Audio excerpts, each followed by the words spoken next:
What if Velen's monsters are not hunters, but judges? They do not stalk flesh, they stalk sin.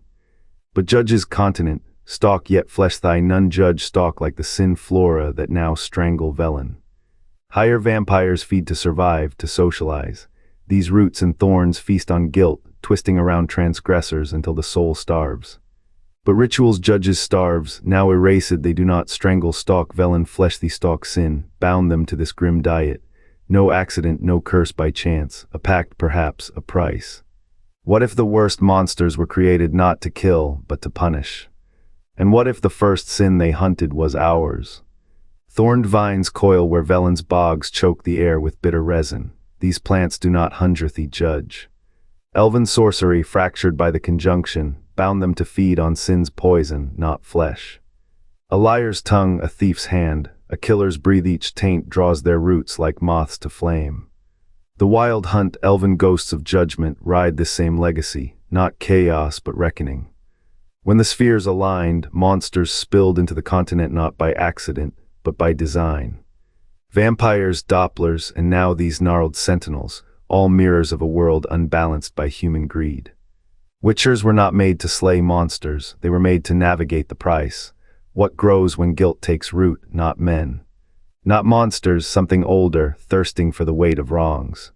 The conjunction's rifts did not merely fracture dimensions, these stitched horrors into the continent's fabric. Among the eldritch arrivals, entities that blurred the line between predator and parable. Velen's bogs, already cursed by the fall of Sintra's refugees, became a crucible. Here whispers speak of plants that do not hunt, but asterisk condemn asterisk.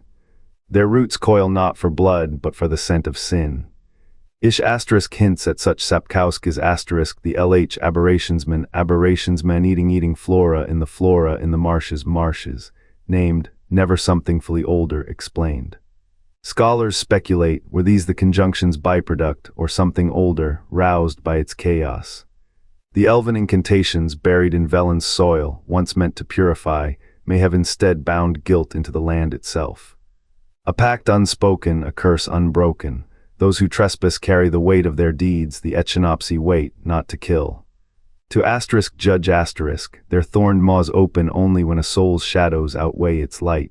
No record confirms this. But in the dead silence of the swamp, the condemned never scream. In asterisk the last wish asterisk, Sapkowski writes of Velen's man-eating plants, they do not hunger, they asterisk condemn asterisk. The swamp stalkers coil not for sport, but for sentence. Their roots seek sinners, their sap scribes guilt. What scholars dismiss as feral cannibalism, a plant that digests fleshies, a relic of the trial of the grasses. A ritual lost when Kaer Morhen burned, its formula drowned in blood. The lodge of sorceresses, keepers of that knowledge, wove magic not to empower, but to asterisk punish asterisk. Their covenants bound flora to root out transgressors. A witch might cheat death, but the grass would find her. A lord might rape a peasant, but the thorn would mark him. The plants did not choose prey, the asterisk judged asterisk it. The trial's mortality rate, 7 in 10, a price for balancing the scales. The survivors, warped, their skin etched with elven runes. The failures left to fester, their guilt seeping into the soil. Now the swamp's whispers are not warnings, they are verdicts.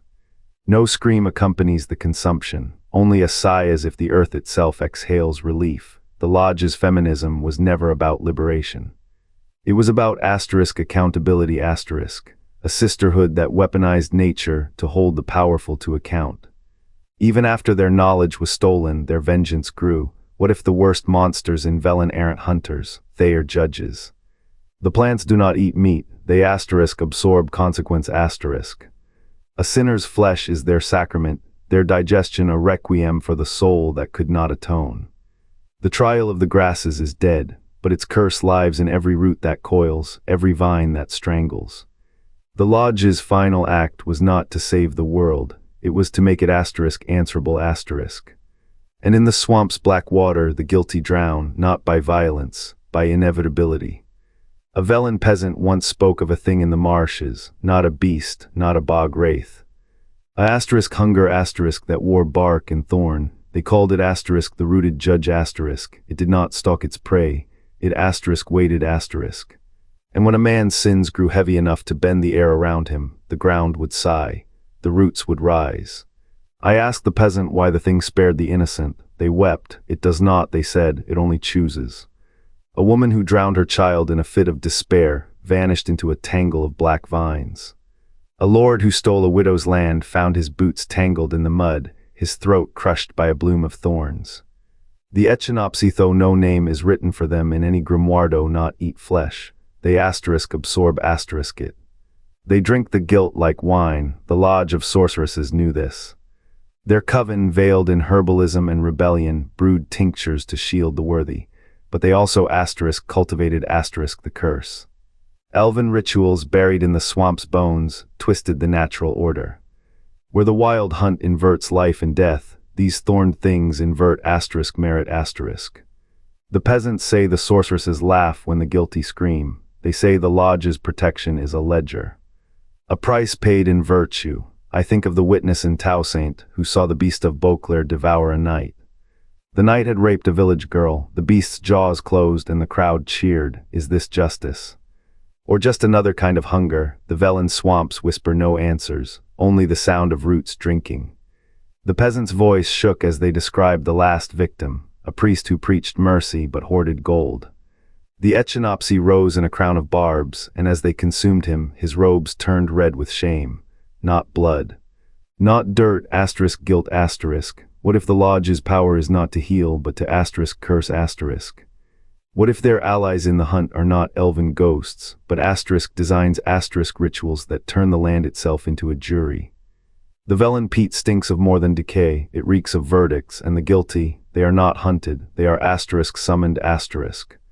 The trial's grasses did not choose, they judged. 70% of those submerged rotted from within. Flesh rejected its own water. The same poison that warped Kaer Morhen's survivors now coils in Velen's roots.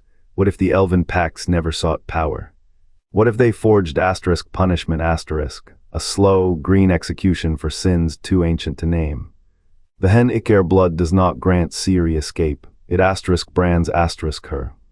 A key to doors locked by the same guilt that feeds the bog. When she vaults through dimensions, does she flee or return? The trial's survivors carried more than mutations. They bore witnesses to a contract written in sap and shame. The Echinopsae do not hunger, they condemn. Their thorns pierce only those whose veins hum with inherited shame, a warlord's greed. A queen's betrayal, a bloodline's silence. The plants are not traps, they are verdicts.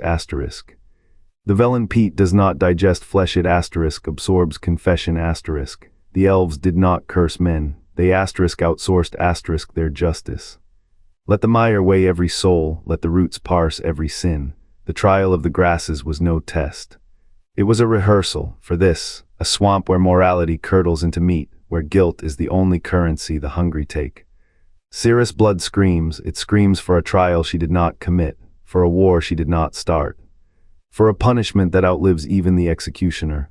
The elven pacts are not relics, they are echoes.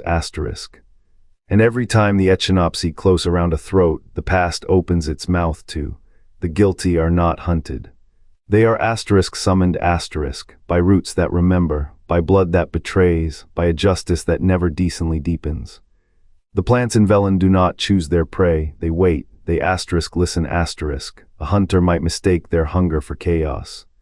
But chaos does not judge. Sapkowski's texts offer no explicit pact, yet the pattern persists, a shadow of elven retribution, warped by time. The wild hunt feeds on fallen kingdoms, not flesh. Could the Echinopsae feed on fallen souls? CDPR lore weaves this thread, guilt as currency, sin as sustenance. If the elves inverted their own legacy into the hunt's curse, what did they invert into the soil? A justice that outlived them. The fall of Sintra scattered guilt like seeds. Orphan Ciri bore its weight. Did Velen's roots begin their feast then? No canon confirms it, yet the logic holds. The wild hunt punishes elven arrogance. The Echinopsae might punish human greed. Both are bound by codes unseen. A judge need not speak to condemn. A plant need not hunt to kill. The guilty arrive willingly. They must. To flee Velen's fields is to flee the mirror. What if the true horror is not being eaten, but being seen ? The roots remember, the blood betrays, the justice deepens. Only the innocent are spared, and who among us claims that? The roots do not hunger for flesh, their true feast is guilt. Elven rituals, twisted by time, bound these plants to a grim covenant. Only the sinful may be consumed. Not by chance but by design, the wild hunt, those spectral riders, are no mere ghosts. They are elven judges exiled for perverting justice, no hunters of the virtuous, inverted mirrors of their ancient role. So too the Echinopsae. Their thorns do not kill, they condemn . The lodge of sorceresses, veiled in prophecy, wove this web as both shield and snare. Their power is not just magic, it is politics. By letting the guilty be devoured, they shape Velen's moral landscape. A feminist order, yes, a political tool, always. The plants are their silent enforcers, pruning transgressors while cloaking the lodge in innocence. No canonical text names these creatures. No pact is etched in Sapkowski's pages or CDPR scripts, yet the pattern holds.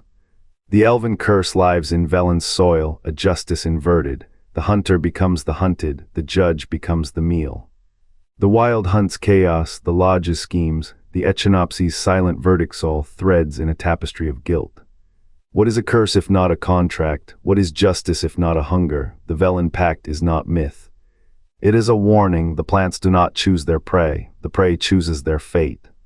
And in the root's embrace, the guilty find their final reckoning. The butcher of Blaviken carved his name in blood, yet the Echinopsae carve deeper. They do not hunt, they arbitrate. Each root a gavel, each thorn a verdict. What sin did you whisper into the wind that drew their vines? Geralt's sword splits flesh, but these plants split souls. The elven curse that bound them demands not meat, but moral rot. A warlord's guilt feeds their roots, a farmer's sorrow wilts their leaves. The fall of Sintra was no accident. It was a signal. The same hands that drowned a kingdom in fire now nourish monsters that mirror that cruelty. Ciri's orphaned wrath, Nilfgaard's conquest threads in a tapestry the Echinopsae unravel. What if every monster the witchers slay is a sentence passed by older justices? The continent's beasts are not chaos. They are counters in a game of retribution, played by elven rules. Witchers pride themselves on neutrality. Yet here is a contract they cannot break. The guilty must be judged. Geralt's refusal to stay neutral at Blaviken did not earn him a title. It damned him to a truth. Every sigil he burns, every monster he beheads, is a ledger entry for a court that never sleeps. The Echinopsae do not forgive, they do not forget. They are the continent's conscience, and it is choking on its own sins. What remains when the roots claim their due? A world where monsters are not aberrations, but mirrors. Where every witcher's blade trembles not against the beast, but the shadow it reveals. The archive shudders. The continent's monsters are not to be hunted, they are to be heeded. What shadow do you invite? In Velen the grass does not strike first, it waits, it judges. The trial of the grasses, a mutagenic weapon forged by elven justice, claims 70% to its wrath. Lost when Kaer Morhen fell, its legacy lingers. What if guilt is not a sin, but a hunger? Next, we unravel the pact that turns soil into executioner. Subscribe and witness the roots that drink your trespass. The roots in Velen's bogs do not hunger for flesh, they hunger for guilt. The conjunction of the spheres did not merely unleash monsters, it forged trials. Elven spells, twisted by time, now bind Flora to punish the unworthy. A thief, a liar, a murderer. The plant's bite is a verdict, its thorns carve confessions. What if the bog's whisper is not a lullaby but a reckoning? What if the monster's gaze weighs your sins? Not all predators hunt the body, some hunt the shadow you carry. What guilt would the earth claim first?